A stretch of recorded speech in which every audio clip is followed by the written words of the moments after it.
बन रहा है, यहाँ पे आप ये देख सकते हैं। तो इसको किस तरीके से चेक करना है, इसके अंदर क्या है कि अभी प्रॉपर तरीके से स्कैनिंग नहीं हो पा रही है, जिसकी वजह से हमारे को इस तरीके से बार नज़र आ रहा है। हेलो दोस्तों, रिफिक्स इंडिया के यूट्यूब चैनल पे आपका फिर से स्वागत है। तो दोस्तों आज की वीडियो में हम बात करेंगे, हमारे पास पैनल है जो कि AUO कंपनी का पैनल है और काफ़ी सारे सेटों में हमारे को देखने को मिलता है। सैमसंग में सबसे ज़्यादा देखने को मिलता है, लेकिन अभी मेरे पास जो सेट है वो लोकल कंपनी का सेट है। तो उसके अंदर AUO का पैनल सिंगल कॉफ का लग के है, तो लग के आया है। तो अभी क्या है, इसके अंदर दिक्कत जो है वर्टिकल बार हमारे को देखने को मिल रहा है। वैसे तो इसके अंदर कई तरीके की दिक्कत आती है, picture freezing, flickering, no picture, तो अलग अलग तरह की प्रॉब्लम हमारे को देखने को मिलती है। लेकिन अभी जो हमारे पास फॉल्ट है वो है वर्टिकल बार कंडीशन। तो वर्टिकल बार देखिए कई प्रॉब्लम की वजह से भी आता है। कई बार क्या होता है कि हमारी जो लेवल शिफ्टर IC है उसकी वोल्टेज रिक्वायरमेंट या कोई सिग्नल रिक्वायरमेंट कंप्लीट नहीं होती, तब भी इस तरीके की दिक्कत हमारे को देखने को मिलती है। या फिर जो है गेट लाइन शॉर्ट हो जाती है, तब भी इस तरीके की दिक्कत देखने को मिलती है। या फिर हमारी कॉफ IC जल जाती है, बर्न हो जाती है, तब भी इस तरीके की दिक्कत देखने को मिलती है। तो अभी क्या है कि हमारे को स्टेप बाय स्टेप सारी चीज़ें चेक करनी पड़ेगी। तो चेक करने के बाद हम देखते हैं क्या कंडीशन इसकी निकलेगी, रिपेयर हो पाता है, क्या होता है इसका। तो चलिए सबसे पहले मैं आपको दिखाता हूँ उसको क्या कंडीशन है। सेट को हम ऑन कर लेते हैं और ऑन करने के बाद यहाँ पे हम पावर बटन जैसे ही प्रेस करेंगे तो यहाँ पे पहले मैं आपको इसकी जो कंडीशन है वो दिखा देता हूँ। यहाँ पे अगर आप देखेंगे तो यहाँ पे जो बार है वर्टिकल जो हमारा बन रहा है, कुछ इस तरीके से बार बन रहा है, यहाँ पे आप ये देख सकते हैं। तो इसको किस तरीके से चेक करना है, इसके अंदर क्या है कि अभी प्रॉपर तरीके से स्कैनिंग नहीं हो पा रही है, जिसकी वजह से हमारे को इस तरीके से बार नज़र आ रहा है। तो देखिए इसके अंदर जो डाटा है पैनल के अंदर, जब डाटा तो लोड हो रहा है लेकिन स्कैनिंग नहीं होगी तो आपको बार टाइप का दिखाई देगा। तो अभी क्या है कि इसको अगर हम चेक करते हैं, सबसे पहले मल्टीमीटर को हम सेट कर लेते हैं DC वोल्ट की रेंज पे। मल्टीमीटर को DC वोल्ट की रेंज पे सेट करने के बाद अगर हम यहाँ पे चेक करते हैं, सबसे पहले अगर हम वोल्टेज देखेंगे तो हमारे को जो वोल्टेज मिलना चाहिए तो 11-12 वोल्ट के अराउंड हमारे को यहाँ पे जो वोल्टेज मिल रहा है, बिल्कुल परफेक्ट तरीके से यहाँ पे वोल्टेज ओके मिल रहा है। तो अभी क्या है, ये जो 12 वोल्ट की सप्लाई है ये तो हमारी ओके है प्रेजेंट में, और इसके अलावा और भी वोल्टेज हमारे को चेक करनी पड़ेगी। जैसे कि अगर हम यहाँ पे देखते हैं तो 3.3 वोल्ट आ रहा है, और ये जो 3.3 वोल्ट है कई जगह पे जाता है। जैसे अगर आप यहाँ पे देखेंगे तो हमारे पास ये IC है, यहाँ पे गामा IC, अगर आप यहाँ पे देखेंगे तो गामा IC के अंदर भी हमारा 3.3 वोल्ट की सप्लाई जाती है। यहाँ पे अगर आप देखेंगे तो 3.3 वोल्ट हमारे को देखने को मिलेगा अलग अलग पिन पे। तो यहाँ पे अगर आप देखेंगे 3.3 वोल्ट गामा IC के अंदर जा रहा है हमारा।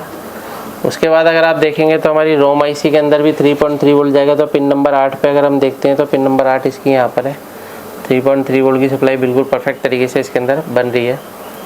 उसके बाद अगर हम और आगे देखते हैं तो ये 3.3 वोल्ट हमारी जो है टीकॉन IC में भी जाता है। तो टीकॉन IC के बाद जाने के बाद हमारा जो है टीकॉन IC से एक इनेबल वोल्टेज आता है, जिससे कि हमारा DC to DC pulse generate करता है AVDD के लिए। तो अगर आप यहाँ पे देखेंगे तो 15 वोल्ट की सप्लाई बूस्ट हो रही है इसके अंदर।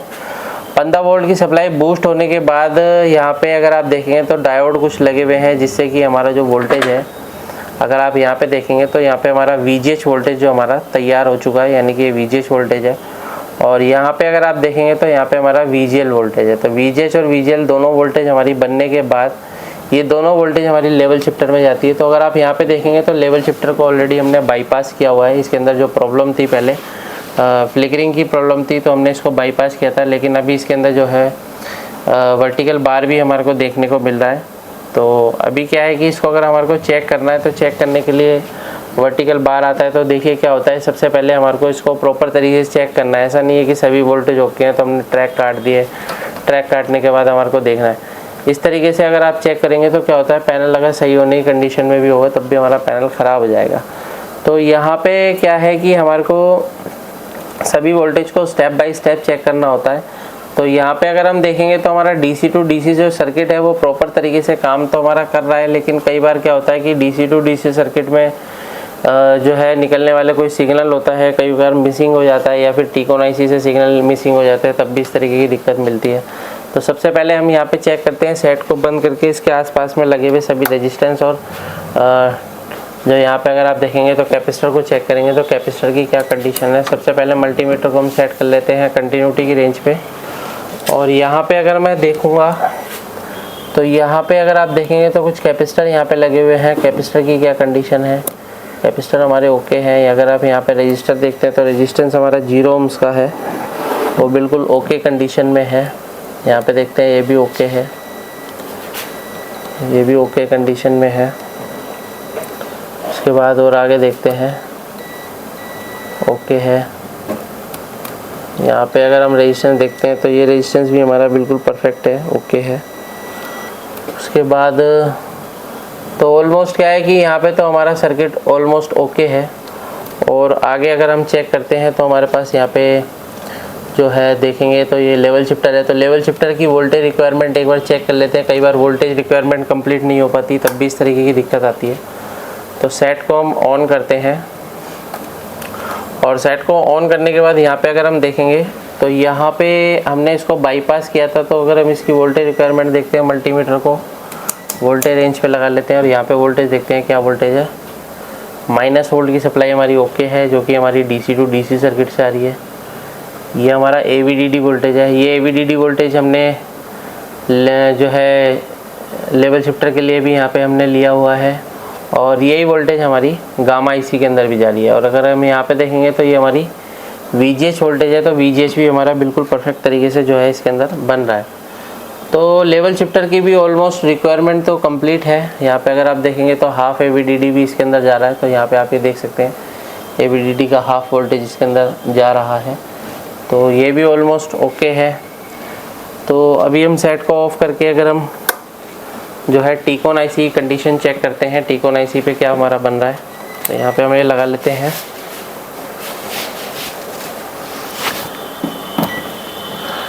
कंटिन्यूटी पे।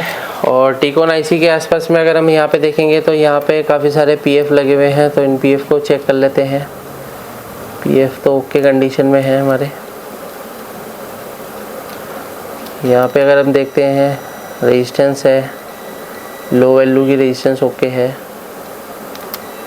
ये भी ओके है, ये भी ओके है। उसके बाद यहाँ पे देखिए पैक रेजिस्टेंस लगी हुई है। तो इसको अगर हम देखते हैं तो यहाँ पे अगर हम देखेंगे तो पैक रेजिस्टेंस को अगर आप चेक करते हैं तो दोनों पे हमारे को कोई भी वैल्यू या बीप साउंड हमारे को नहीं मिल रहा है। और ये 0 ओम्स की रेजिस्टेंस है। तो अभी क्या है कि हो सकता है कि यहाँ पे हमारा कोई सिग्नल मिसिंग है, जो कि हमारा लेवल शिफ्टर के लिए निकलता है। और यहाँ से ये हमारा टीकॉन IC है। तो यहाँ पे अगर आप देखेंगे तो यह हमारे को ओपन कंडीशन मिल रही है, यानी कि ओपन कंडीशन मिल रही है। तो यहाँ पे हम 2 रेजिस्टेंस लगा के हम इसको चेक करते हैं क्या कंडीशन है। तो इसको हम यहाँ से रिमूव करेंगे और उसके बाद चेक करते हैं। सबसे पहले SMD मशीन को ले लेते हैं।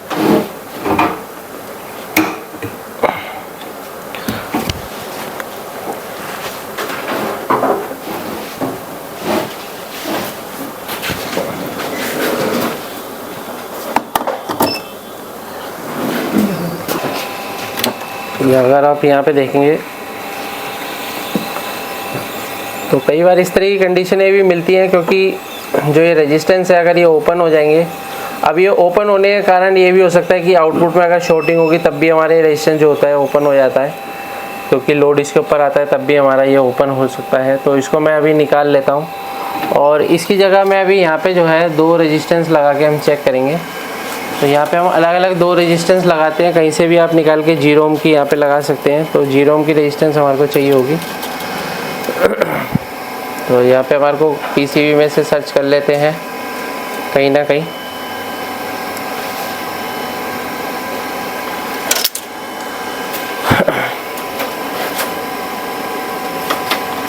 तो अगर आप यहाँ पे देखेंगे एक रेजिस्टेंस तो हमारे को मिल गई है, एक रेजिस्टेंस यहाँ पे लगी हुई है और रेजिस्टेंस यहाँ पे भी है। तो यहाँ से हमारा काम हो जाएगा। तो यहाँ से देखते हैं,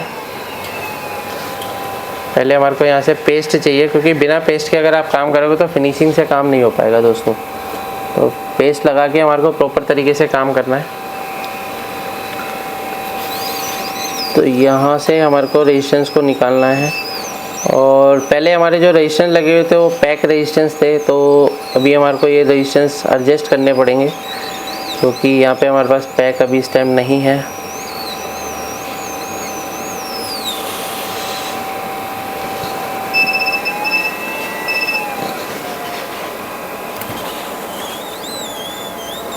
तो इसको मैं यहाँ से निकाल लेता हूँ।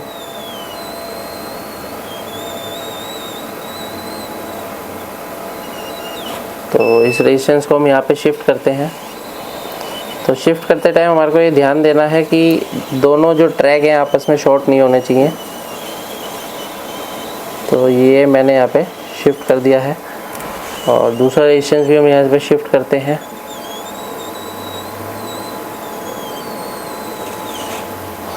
तो ये जो सारा काम रहता है ये हैंड स्किल का काम रहता है। अगर प्रॉपर तरीके से आपकी हैंड स्किल अच्छी है तो काम अच्छे से हो पाएगा। अगर आपकी हैंड स्किल में दिक्कत है तो फिर काम करने में थोड़ी सी आपको दिक्कत हो सकती है। फॉल्ट अगर आपको पता लग जाता है लेकिन हैंड स्किल सही नहीं है तो इसमें आपको दिक्कत होगी।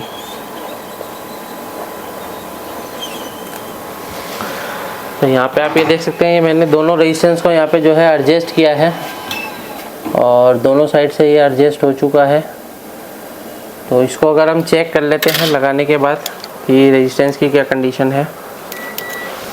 यहाँ पे देखते हैं ये भी ओके है और ये भी ओके है। तो चलिए देखते हैं सेट को ऑन करके सेट की क्या कंडीशन है।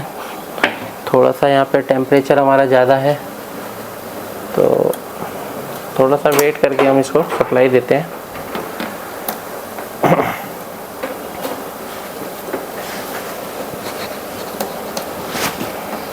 ये सेट को मैंने सप्लाई दी है और सप्लाई देने के बाद अगर हम यहाँ पे देखेंगे तो क्या कंडीशन बन रही है इसकी।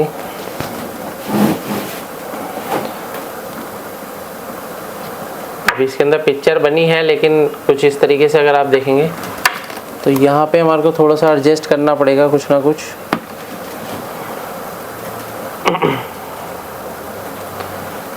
चलिए देखते हैं इसके अंदर भी क्या कंडीशन है।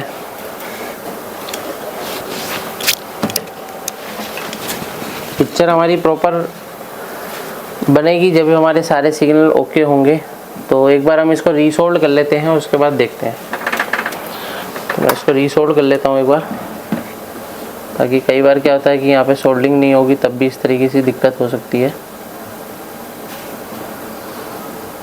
ये हमने यहाँ पे सोल्डिंग कर दी है और यहाँ पे अगर हम देखेंगे तो बिल्कुल फ्रेश है, कोई दिक्कत नहीं है। यहाँ पे थोड़ा सा हम यहाँ पे क्लीन कर देते हैं।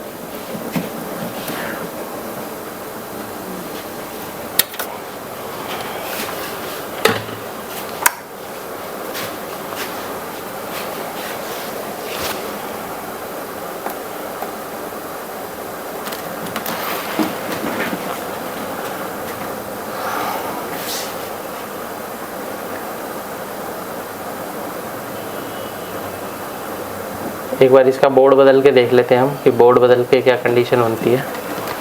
कई बार बोर्ड की वजह से भी इस तरीके की दिक्कत आ सकती है। तो इसका जो बोर्ड है हम लगा के रखते हैं और अपने बोर्ड से इसको चेक करेंगे।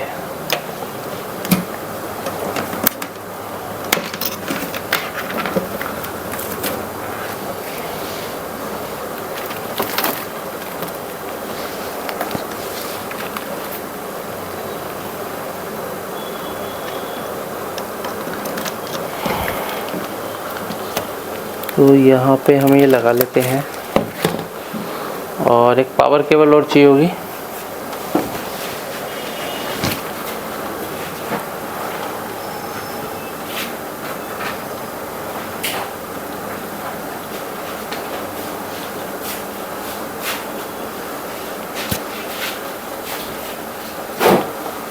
रोक के दे।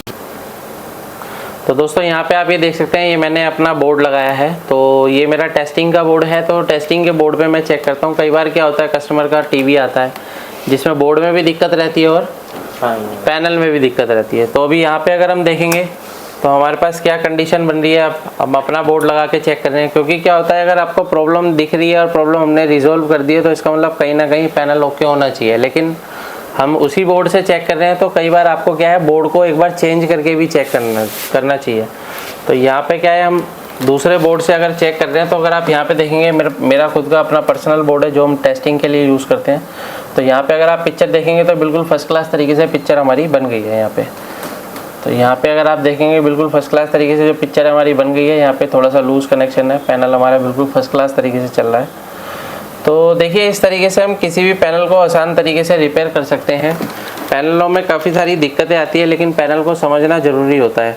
काफ़ी सारे टेक्नीशियन जल्दीबाजी में क्या करते हैं, ट्रैक को कट कर देते हैं और पैनल को बर्बाद कर देते हैं। अगर आपके पास भी इस तरीके के पैनल आते हैं और आपसे रिपेयर नहीं हो पाते तो आप हमारे ट्रेनिंग ले सकते हैं। ट्रेनिंग लेने के लिए नीचे दिए कॉन्टैक्ट नंबर पर कॉन्टैक्ट करें। वीडियो आपको पसंद आए तो वीडियो को लाइक करें, शेयर करें, कमेंट करें। Thank you friends.